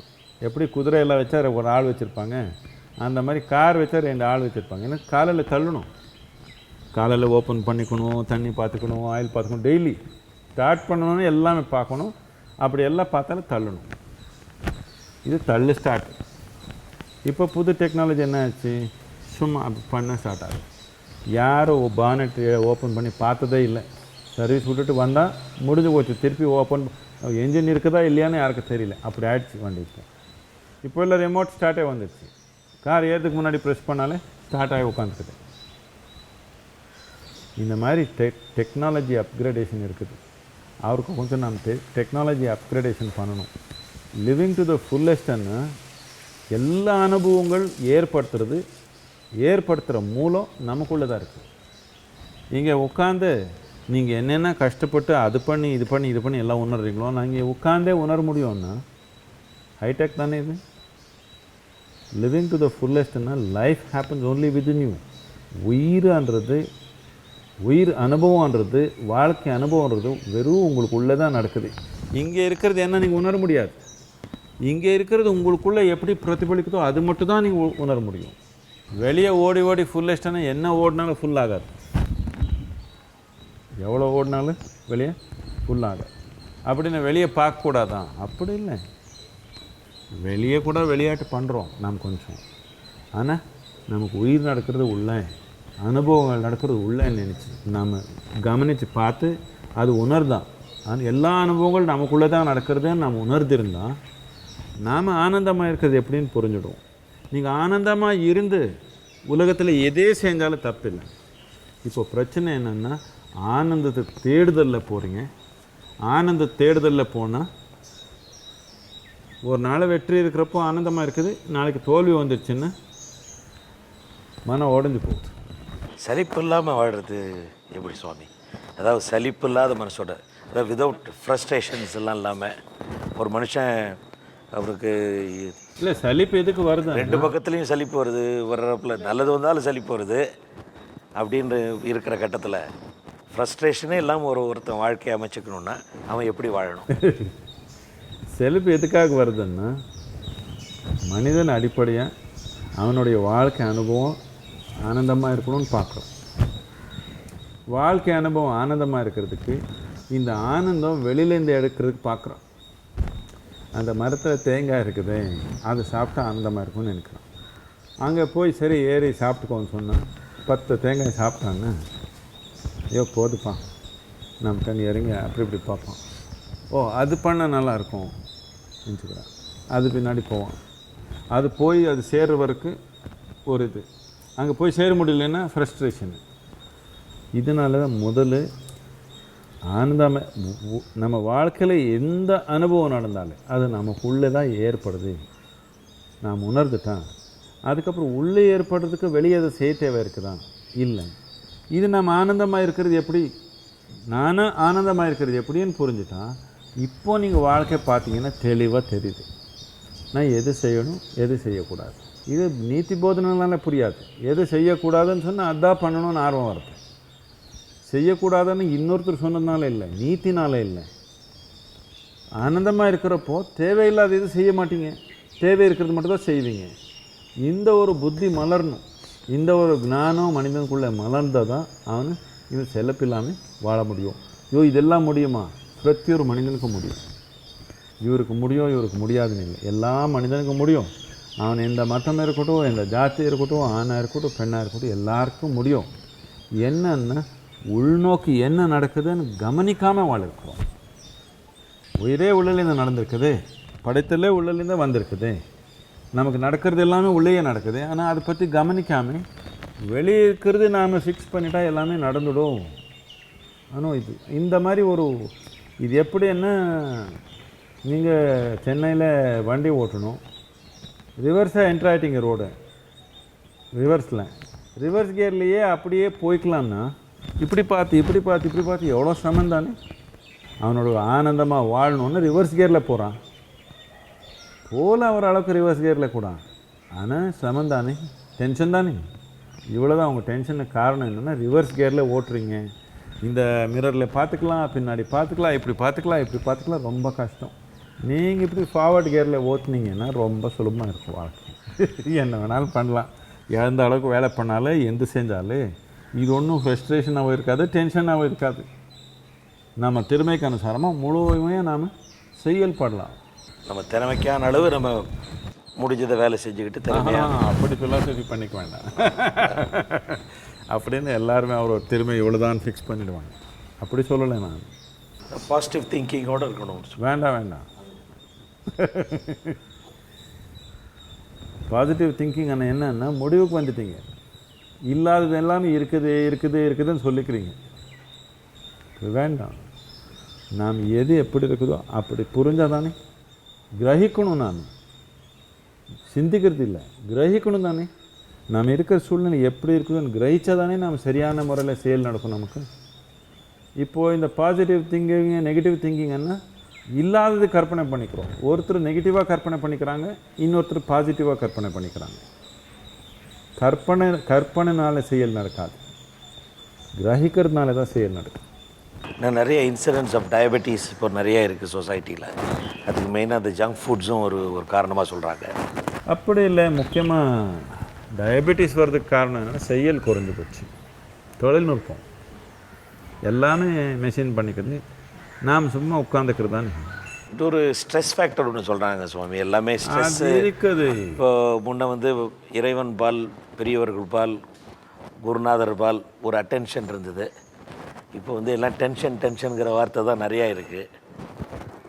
இப்போ ஒரு எந்த தொழிலுக்கு போனாலும் அதில் ஒரு டென்ஷன் இருக்குது அப்படிங்கிறப்பல. விவசாயம் பண்ணாலும் அதுலேயும் டென்ஷன் இருக்குது. அவர் தானே தற்கொலையாக பண்ணிக்கிறாங்க பாவம். இப்போ ஜாஸ்தி சொல்கிறாங்க. இப்போது ஒரு காலத்தில் வந்து டென்ஷன்ற வார்த்தையே வந்து கேள்விப்படாமல் இருந்தது. அப்போ கூட இருந்தது, இப்போ கொஞ்சம் அதிகமாக பேசுகிறாங்க எல்லாமே. அப்போ பேசினா நம்ம கேட்காது, இப்போ டிவியில் வந்து பேசுகிறதுனால எல்லாம் கேட்குது நமக்கு. அப்போ அவர் வீட்டுக்குள்ளே பேசிக்கிறாங்க, அவர் பிரச்சனை. அப்போ கம்மியாக இருந்தது டென்ஷன், இப்போ அதிகமாக இருக்குது. அப்படி ஒன்றும் கிடையாது. அப்போ கூட டென்ஷன் தான். இன்னும் கிராமத்தில் டென்ஷன் இல்லையா? கிராமத்திலே டென்ஷன் தான், வேறு மாதிரி டென்ஷன் அவ்வளோதான் இருக்குது. முக்கியமாக இந்த டயபெட்டிஸ் குறிப்பிட்ட தன்மை பேசணுன்னா நம்ம செய்யல் ரொம்ப குறைஞ்சி போச்சு. உடல் உபயோகப்படுத்துறதே நாம் குறைச்சிட்டோம். இந்த உடல் இது ஒரு மெஷின் மாதிரி. இந்த மெஷின் எப்படின்னா மித்த மெஷின் எல்லாமே நல்லா வச்சுக்கணுன்னா உபயோகப்படுத்தாமல் வச்சுருந்தா நல்லாயிருக்கும். அது நாம் உருவாக்கின மெஷின். இந்த படைத்தல் உருவாக்கின மெஷின் எப்படின்னா இது உபயோகப்படுத்த தான் நல்லாயிருக்கும். உபயோகப்படுத்தாமல் அப்படியே எங்கேயோ சேஃபாக வச்சுக்கலான்னா சேஃப்டி வராது, வேறு மாதிரி ஆகிடாது. முக்கியமாக டயபெட்டிஸ்க்கு செய்யல் குறைஞ்சி போச்சு. செய்யல் குறைஞ்சி போயிடுச்சுன்னா செய்யல் குறைஞ்சப்புறம் நம்ம உணவு மாற்றிக்கணும். நாம் உணவு மாற்றிக்கல. நம்ம தாத்தா எப்படி சாப்பிட்ருந்தாங்களோ அதே விதமாக சாப்பிட்றாங்க. இப்போ இந்த இந்த இந்த மாதிரி தர்க்கம் நிறைய பேர் வச்சுருக்காங்க. உடல் நலநிலையில் இல்லாமல் டயபெட்டிஸை இது வந்து கஷ்டப்படுறாங்க. என்னம்மா என்ன சாப்பிட்றீங்க, என்ன இப்படி தோசை சாப்பிட்ருக்கேன், என்ன எவ்வளோ தோசைன்னா 8 தோசைன்னா 8 தோசை வேண்டாம் உங்களுக்கு, நீங்கள் சும்மா காலையில் ஒரு பழம் சாப்பிட்டா போதும் நீங்கள் இருக்கிறதுக்குன்னு சொன்னேன். இல்லை நம்ம பாட்டி 12 தோசை சாப்பிடுவாங்க டெய்லி, எவ்வளோ ஆரோக்கியமாக இருக்காங்க தெரியுமா. அதுக்கு நான் சொன்னேன், உங்கள் பாட்டி 12 தோசை சாப்பிட்டாங்க அப்போ. ஆனால் ஒரு தோசை பண்ணணுன்னா இப்படி 100 தடவை பண்ணாங்க. நீங்கள் ஒரு தோசை பண்ணணும் சும்மா இப்படி பண்ணால் முடிஞ்சு போச்சு. இது 100 தடவை இப்படி பண்ணுறதுக்கு இப்படி பண்ணுறதுக்கு ஒன்றா. நீங்கள் எவ்வளோ குறைச்சிக்கணும்? இப்போ அப்படி குறைக்கல. பாட்டி சாப்பிட்ட மாதிரியே இப்போ சாப்பிட்டீங்கன்னா வேறு மாதிரி ஆகிடும். செய்யல் குறைஞ்சி போச்சு. இது ரொம்ப இது நம்ம இந்தியாவில் நம்ம நாட்டு சமூகத்தில் இது நம்ம கொண்டு வரணும். எப்போ செய்யல் குறைஞ்சி போச்சோ நமக்கு வாழ்க்கையில். செய்யலைன்னா நான் ஆஃபீஸுக்கு போகிறேன், நான் அது பண்ணிக்கிறேன், அப்படி இல்லை. உடலுக்கு செயல் குறைஞ்சி போச்சு. நாம் விவசாயத்தில் இருந்தால் இப்போ நம்ம என்ன பண்ணியிருப்போம், இங்கே ஒரு அரை மணி நேரம் உட்காந்து இதுக்குள்ளே எவ்வளோ செலவு பண்ணி செயல் பண்ணியிருப்போம் கை காலில். அந்த செயலே இல்லை, சும்மா இங்கேயே உட்காந்து இருக்கிறோம். இதனால் செயல் குறைஞ்சி போனதுனால நம்ம உணவு மாற்றிக்கணும். இன்னொன்று, நாம் கான்ஷியஸாக செயல் கொண்டு வரணும். கான்ஷியஸாக செயல் கொண்டு வரணுன்னா உங்கள் ஆஃபீஸில் போய் கடுப்பார் எடுக்கிறதுக்கு ஒன்றும் வேலை இல்லை. அதனால் நாம் எக்ஸசைஸன்னு வச்சுக்கிறோம். ஏதோ ஒரு எக்ஸசைஸ்ன்னு வச்சுக்கணும். யோக கலாச்சாரத்தில் பலவிதமான ரொம்ப எளிமையான எக்ஸசைஸ் டெய்லி இருக்குது. இது உடல் மட்டும் இல்லை, மனநிலை, நம்ம சக்தி சூழ்நிலை, நம்ம ரசாயனத்து சூழ்நிலை மாற்றுற மாதிரி எக்ஸசைஸ் இருக்குது. இதில் எல்லாத்துக்கும் முக்கியமானது என்னென்னா, இதுக்கு எந்த எக்யூப்மெண்ட் தேவையில்லை, எங்கே இருந்தாலும் அங்கே பண்ணிக்கலாம். இதுக்கு அந்த மெஷினு இந்த மெஷினு அதெல்லாம் நமக்கு தேவையில்லை. இருக்க இடத்துல நமக்கு 6க்கு 3 ஒரு இடம் இருந்தால் போதும், நாம் அந்த எக்ஸசைஸை நாம் பண்ணிக்கலாம். இதனால் இந்த உடல்நிலையில் செய்கிற யோகா கலாச்சாரம் ரொம்ப அளவுக்கு கொண்டு வரணும்னு இப்போ நாம் பெரிய முயற்சி பண்ணியிருக்கிறோம். இதுக்காக தான் இந்த ஆதியோகி ஆலயம் உருவாக்குனது. என்னென்னா, யோகா டீச்சர்ஸ் ட்ரெயின் பண்ணி உலகத்தில் ஒரு சரியான முறையில் ஆன்மீகத்து ஒரு வாய்ப்பு இல்லாத யோகா சொல்லி கொடுக்கக்கூடாது. ஆனால் அதே நேரத்தில் உடல் ஆரோக்கியமாக இருந்தால் தானே இன்னொன்று ஆன்மீகம் அவனுக்கு நோக்கம் வரும். அந்த நோக்கத்தில் செயல்பட்டுருக்குறோம். இப்போ கிராமங்கள் எல்லாமே யோகா சொல்லி கொடுத்துருக்குறோம். பெரிய மாற்றம் வந்திருக்குது மக்கள் வாழ்க்கையில். ஆனால் இன்னும் பூரா ஜனத்துறைக்கு தொடலை. இது நமக்கு ஈஷாவில் இது 30வது வருஷம் ஈஷாக்கு. இந்த வருடம் நாம் ரொம்ப பெரிய அளவுக்கு யோகா தமிழ்நாட்டில் எல்லாருக்கும் சேர மாதிரி செய்யணுன்ற ஒரு நோக்கத்தில் இருக்குது. இந்த அடுத்த 2 வருஷத்தில் ஏதோ ஒரு யோகா பயிற்சி எல்லார் வாழ்க்கையில் இருக்கணும்ன்ற நோக்கத்தில் இது ஃப்ரீயாக யோகா சொல்லிக் கொடுக்குறதுக்கு பலவிதமான படி நம்ம இப்போ எடுத்துருக்குறோம். டயபெட்டிஸ் இல்லாமல் பண்ணிக்க முடியும். கொஞ்சம் ஆரம்பத்துலேருந்தே நம்ம அந்த தேவையான செயல் வச்சுருந்தோம்.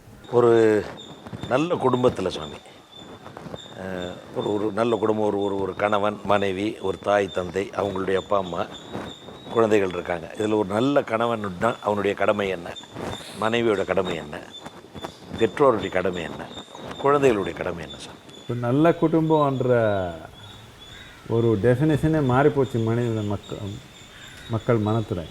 நல்ல குடும்பம்னா கணவன் மனைவி 2 பேர் தான் இருக்கணும். வேறு யார் இருந்தாலும் நம்மளால் முடியாது. இப்போ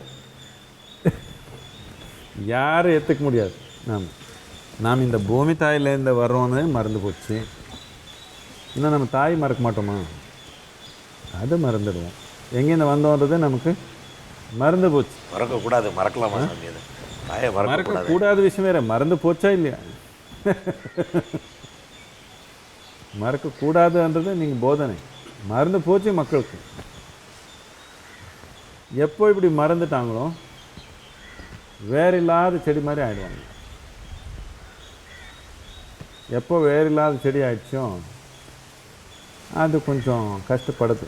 அது ஒரு பெரிய சொர்க்கத்தில் வச்சாலும் கஷ்டப்படுது, நரக்கத்தில் வச்சாலும் கஷ்டப்படுது. இப்போ அதுக்கு பாருங்க, மக்களுக்கு அவருக்கு வாழ்க்கையில் கிடைக்கிற வெற்றியே டென்ஷன் ஆகிடுச்சு. வெற்றிகரமாக இருக்கிறவங்க தானே ரொம்ப டென்ஷனாக இருக்கிறாங்க, அப்படி தானே? வாழ்க்கையில் வர்ற வெற்றியே நமக்கு பாதிப்பாயிடுச்சுன்னா இனி என்ன சுகம் இருக்குது நமக்குன்னு கேட்குறேன்.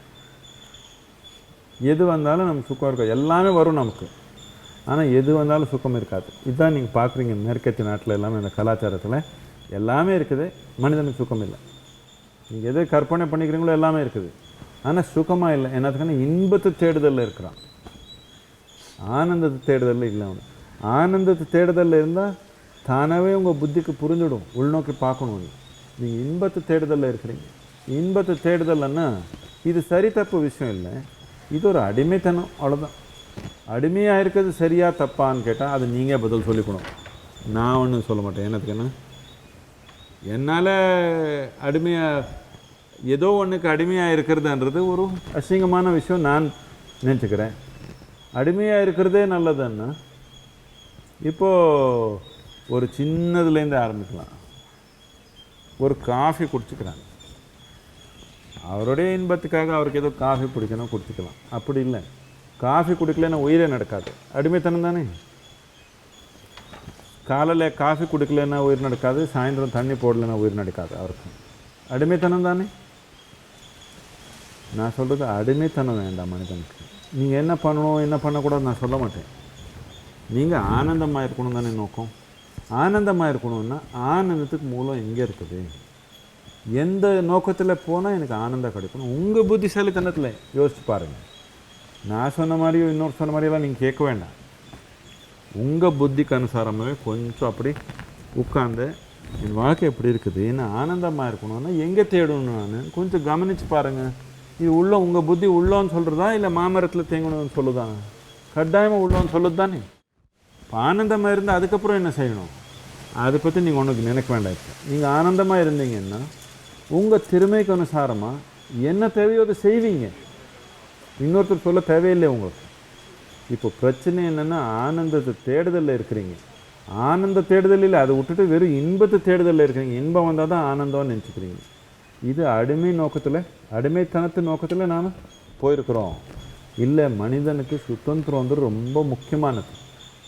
இது ரொம்ப முக்கியமாக இருக்கிறதுனால தான் நம்ம கலாச்சாரத்தில் நமக்கு எல்லாத்துக்கும் உயர்ந்தது நம்ம என்ன வச்சுருக்குறோம்னா பிரபஞ்சத்தில் கடவுள்னு வச்சுக்கலாம். இந்த கலாச்சாரத்தில் கடவுள் ரொம்ப உயர்ந்தது இல்லை, எல்லாத்துக்கும் உயர்ந்தது முக்தி. சுதந்திரன்றது எல்லாத்துக்கும் முக்கியமானது.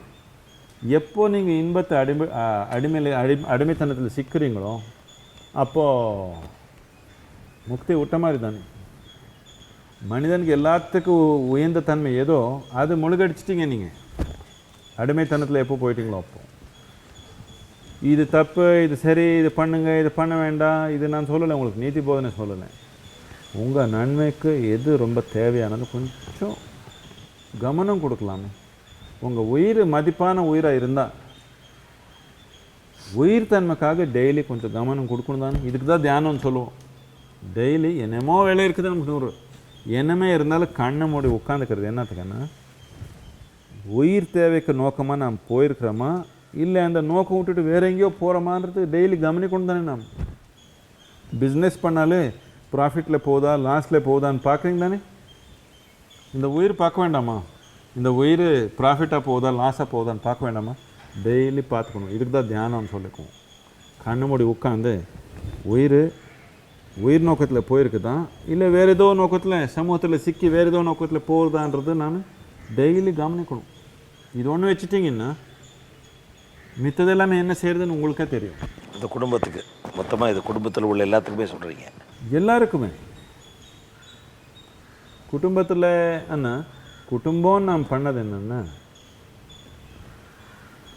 ஒருத்தருக்கு ஒரு உதவியாக இருக்கணும், ஆனந்தமாக கூட மக்கள் சேர்ந்து வாழ முடியும்ன்றதுக்காக.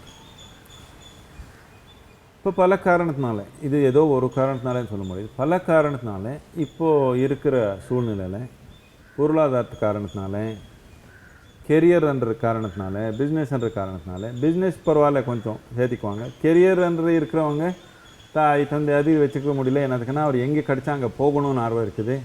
இந்த வயதானவங்க வச்சு எங்கே வேணாலும் அங்கே போக முடியாது. இதெல்லாம் சேலஞ்சஸ் இருக்குது மாடர்ன் லைஃப்பில். இதனால் ஃபேமிலின்றது எந்த அளவுக்கு சிறுசாக வச்சுக்க முடியுமோ அந்த அளவுக்கு வச்சா எங்கே வேணாலும் போக முடியும். நாளைக்கு இன்னொரு நாட்டுக்கு போகணுன்னா அங்கே போக முடியும், இன்னொரு இடத்துல போகணும் எங்கே வேணாலும் மாற்றிக்க முடியும், செய்ய முடியும். இதனால் தாய் தந்தைக்கு எங்கே சுத்தமாக இருக்குதோ அங்கே வச்சுட்டு பார்த்துக்கலாம். அது ஒன்றும் தப்பு இல்லை, சமூக சூழ்நிலை மாறுது. ஆனால் நம்ம உணர்வில் எப்படி இருக்கிறோன்றது தானே முக்கியம். எல்லாமே ஒரே வீட்டில் சேர்ந்துக்கணும் போந்துக்கணும்னு ஒன்றும் தேவையில்லை. தனித்தனியாக இருந்த அன்பாக இருந்தாலும் போதும். எல்லாமே ஒரே வீட்டில் பூந்து சண்டே போட்டுக்கிற பதிலாக தனித்தனியாக இருந்து அன்பாக இருந்தாலும் போதும். எப்படி அரேஞ்ச் பண்ணிக்கிறது அவரோட தனி குடும்பத்துக்கு எப்படி எப்படி தேவையோ, ஒருத்தருக்கு கூட இருக்கிறது நல்லா இருக்குது, இன்னொருத்தருக்கு தூரமாக இருந்து அன்பாக இருக்கிறதே நல்லா இருக்குது. அவரவருக்கு எப்படி ஒத்து வருதோ அப்படி பண்ணிக்கிட்டோம். அதுக்கு ஒன்றும் ரூல்ஸ் பண்ண முடியாது. ஆனால் முக்கியமானது என்னன்னா, நாம் என்ன கவனிக்கணும்னா, எந்த ஒரு மனிதன் கூடயும் நாம் இருக்க முடியல, அது சரியில்லை. சரி, உங்கள் தாய் தந்தை கூட ரொம்ப அன்பாக இல்லைன்னா நீங்கள் அட்லீஸ்ட் நீங்கள் உங்களுக்கு அன்பான நண்பர் இருக்கணும், அன்பான நெய்பர்ஸ் இருக்கணும். ஏதோ ஒரு இடத்துல நீங்கள் இன்னொரு மனிதன் ஏற்றுக்கிறது தானே. என்னன்னா, நான்ன்ற தன்மை கொஞ்சம் குறிச்சா தான் இன்னொரு மனிதன் ஏற்றுக்க முடியும். இல்லைன்னா அவனுக்கு இடம் இல்லை, நான் தான் எல்லாமே இருந்தால் இங்கே யாரும் இருக்க மாட்டாங்க. நானுன்ற தன்மை குறிச்சாதான் எல்லாருக்கும் வந்து சேர்றதுக்கு ஒரு வாய்ப்பு இருக்குது, அவருக்கும் இங்கே எடுக்கிறதுக்கு ஒரு நோக்கம் இருக்குது.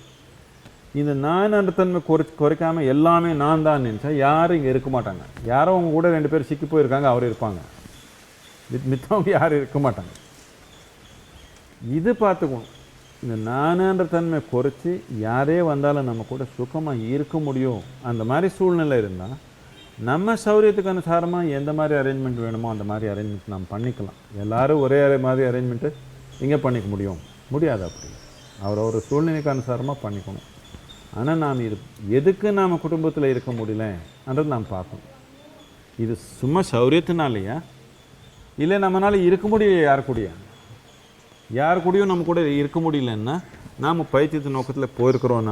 நான்ன்ற நோய் நமக்கு பிடிச்சிருக்குது, அந்த நோயை குறைச்சிக்கணும் நம்ம கட்டாயம்.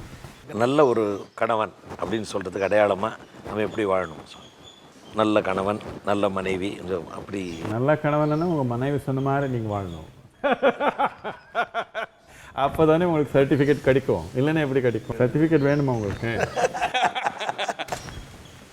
நான் கொடுத்தா ஒன்றும் பிரயோஜனம் இல்லை, அவர் கொடுத்தா தானே சர்டிஃபிகேட் வேல்யூ. ஆமாம், அது ரொம்ப சரி. அதனால நான் எப்படி உங்களுக்கு சர்டிஃபிகேட் கொடுக்குறது? ஒரு அமைப்பில் நம்ம தர்ம அடிப்படையில் போனீங்கன்னா டெஃபினிஷன்ஸ் இருக்கான்னு கேட்குறேன். நீங்கள் நல்ல மகனாலும் சரி, நீங்கள் நல்ல கணவனாலும் சரி, இல்லை நல்ல தந்தையானாலும் சரி, நீங்கள் அடிப்படையாக என்ன பண்ணணும் இந்த தர்மத்தில்? அவருக்கு ஆணுக்கு வழிக்கு நீங்கள் ஒரு உதவியாக இருக்கணும். தர்ம பத்னின்னு சொன்னாங்க. அப்படின்னா நீங்கள் உங்கள் பத்னியை தர்மத்து நோக்கத்தில் கொண்டு போகணும். அவளுக்கு நன்மை என்ன? அவள் வெறும் உடல் நன்மை இல்லை, பொருளாதாரத்து நன்மை இல்லை, வீட்டு நன்மை மட்டும் இல்லை, அவளை ஆத்ம நன்மை கூட நாம் பார்க்கணும். அதே விதமாக அவளுக்கு அப்படி தான். உங்களுக்கு வெறும் உணவு போட்டு கொடுத்தா பத்தாது, இல்லை சும்மா வீட்டில் அன்பாக இருந்தால் பத்தாது. உங்கள் நோக்கம், உயிர் நோக்கம் மாறாமல் பார்த்துக்கணும். மகன் வேணும்னு பார்த்தது என்னதுக்குன்னா, வயதாகி கொஞ்சம் உடல் ஸ்திரமாக இல்லாதப்போ அவனுக்கு ஞாபகப்படுத்தலாம் நமக்கு. இதுக்காக தான் மகன் சொன்னது. பொண்ணு கல்யாணம் பண்ணி போயிடுவாள், மகன் வீட்டில் இருந்தால் நம்ம ஆத்ம நோக்கம் ஞாபகப்படுத்துகிறான். நாம் உடலில் ஸ்திரம் இல்லாத மாதிரி நிலைக்கு வந்தப்போ நமக்கு ஞாபகப்படுத்துகிறான், நம்ம தொலைஞ்சு போகிறதுக்கு வாய்ப்பு கொடுக்க மாட்டான்றதுக்காக தான் மகன் நடந்தது முதல்லேருந்து. அப்படின்னா தர்மப்படியாக போனீங்கன்னா அடிப்படையான நோக்கம் என்னென்னா, உங்கள் மனைவின்றது உங்கள் கூட வந்துடுச்சு இப்போ, ஆனால் அது ஒரு உயிர். அதுக்கு நீங்கள் என்னென்னமோ பேர் கொடுத்துக்கலாம். அந்த உயிருக்கு ஒரு உடல் வந்துடுச்சு, அதுக்கு உங்கள் மனைவி ஆயிடுச்சு. ஆனால் அடிப்படையாக அது ஒரு உயிர். அந்த உயிர் இப்போ மனைவின்னு நம்ம பக்கத்தில் நின்று இருக்கிற உயிர் அவளுடைய உயிர் நோக்கத்தில் போகிறாளா இல்லையான்னு நம்ம கொஞ்சம் கவனிக்கணும். நமக்கு உதவி தேவை இருக்கிறதுனால இன்னொரு பார்ட்னர்ஷிப் எடுத்தோம். பல நிலையில் உங்களுக்கு உதவி தேவை இருக்கிறதுனால தானே பார்ட்னர்ஷிப் பண்ணிங்க. பார்ட்னர்ஷிப் பண்ணிங்கன்னா அந்த உயிர் உயர்ந்த நோக்கத்தில் போயே இருக்கணும். உங்கள் சௌரியத்துக்காக அவளை சிக்கி வச்சக்கூடாது. உங்களுக்கு சௌரியம் என்னென்னா அவள் வீட்டிலே இருந்து உங்களுக்கு தேவை என்னென்ன தேவையோ அதை பார்த்தே இருந்தால் அவளை உங்களுக்கு சுகமாக இருக்குது. அது உங்களுக்கு நோக்கமாக இருக்கக்கூடாது. அது கூட நடக்கும் தானாவே. அவளுடைய நன்மையே நீங்கள் நினச்சிருந்தா அவளுங்க நல்லா பார்க்குறாளா இல்லையா? பார்க்குறாங்களா இல்லையா? இப்போ நன்மைன்னு என்னன்றது நீங்கள் கிளியர் பண்ணிக்கணும். வெறும் உடல் நன்மையாக இருந்தால் போதான், பொருளாதார நன்மை இருந்தால் போதான், ஆத்ம நன்மையும் தேவை, உயிர் நன்மைன்றது தேவை. இந்த உயிர் நன்மைக்காக என்ன தேவையோ அது நீங்கள் அவளுக்காக செஞ்சுருந்தா அவளை கூட தானாகவே உங்கள் உயிர் நன்மைக்கு என்ன தேவையோ செய்வாள். இப்போது இவர் நல்லதுன்னு சொல்லிக்கலாம். நல்லதுன்னா எவ்வளோ சொத்து கொடுக்கணுமா, எவ்வளோ காசு கொடுக்கணுமா, இப்படி இல்லை. நம்ம செயல்னால நன்மை இவர் நல்லவங்க கெட்டவங்கன்னு சொல்ல முடியாது. நோக்கத்தினால தானே சொல்லுவோம். நோக்கத்தினால தானே இந்த நோக்கம் இருக்கணும். கல்யாணம் பண்ணிட்டோன்னா கட்டாயமாக உடல் நன்மை இருக்குது, பொருளாதார நன்மை இருக்குது. ஆனால் இது ரெண்டுலேயே அவளை சிக்கி வச்சுட்டான், அதே தான் வாழ்க்கைன்னு நம்ம சொல்லி கொடுத்துட்டான், அதே தான் வாழ்க்கைன்ற சூழ்நிலை உருவாக்கிட்டான். ஒரு பெரிய அநியாயம் பண்ணியிருக்கிறோம். அந்த உயிர் நன்மை என்ன? இந்த பெண்ணுன்ற உடலில் வந்ததுனாலே உங்கள் மனைவி ஆயிடுச்சு. உங்கள் மனைவி ஆனதுனாலே குழந்தை வந்துடுச்சு. அதெல்லாம் ரெண்டாவது விஷயம். அடுத்த விஷயம், அடிப்படையான விஷயம் என்னென்னா அவள் ஒரு உயிர். அந்த உயிர் மேல் நோக்கி போகணும் என்ற நோக்கம் வச்சு அதுக்கு தேவையான செயலை நீங்கள் கவனத்தில் வச்சுருந்தா அப்போ தான் நீங்கள் முழுமையான கணவன்னு சொல்ல முடியும். அது அவளுக்கும் உண்மை. அப்போ தான் இது முழுமையான மனைவின்னு நாம் சொல்லிக்க முடியும். அப்போ தான் இது முழுமையான மகன் நம்ம சொல்லிக்க முடியும். ஆன்மபலம், பரஸ்பரமாக ஆன்மபலத்தை நோக்கி உயிர் நோக்கம். உயிர் நோக்கம் தப்பி போகக்கூடாது நம்ம வாழ்க்கையில். உடலுக்கு ஒரு நோக்கம் வரும். உடலுக்கு 6 வயசு இருக்கிறப்போ ஒரு நோக்கம் இருக்கும், 16 வயசு வந்துடுச்சுன்னு இன்னொரு நோக்கம் வந்துடும், 30 வயசு வந்துடுச்சு இன்னொரு நோக்கம் வந்துடும், 60 வயசு வந்துச்சுன்னா இன்னொரு நோக்கம் வந்துடும். அப்படி தானே? உடலுக்கு ஒரு நோக்கம் வரும். அதே விதமாக மனத்தில் நோக்கம் மாறி போயே இருக்கும். ஆனால் உயிருக்கு ஒரே நோக்கம் இருக்குது. உயிர் நோக்கம் மறக்கக்கூடாது. உயிர் நோக்கம் மறக்காமல் நாம் எல்லாருக்கூடிய செயல் செஞ்சால் நமக்கு எந்த ஒரு பாத்திரம் அங்கே இருந்தாலே அந்த பாத்திரம் நாம் முழுமையாக ஒரு கடைப்பிடிக்க முடியும் நம்மளால்.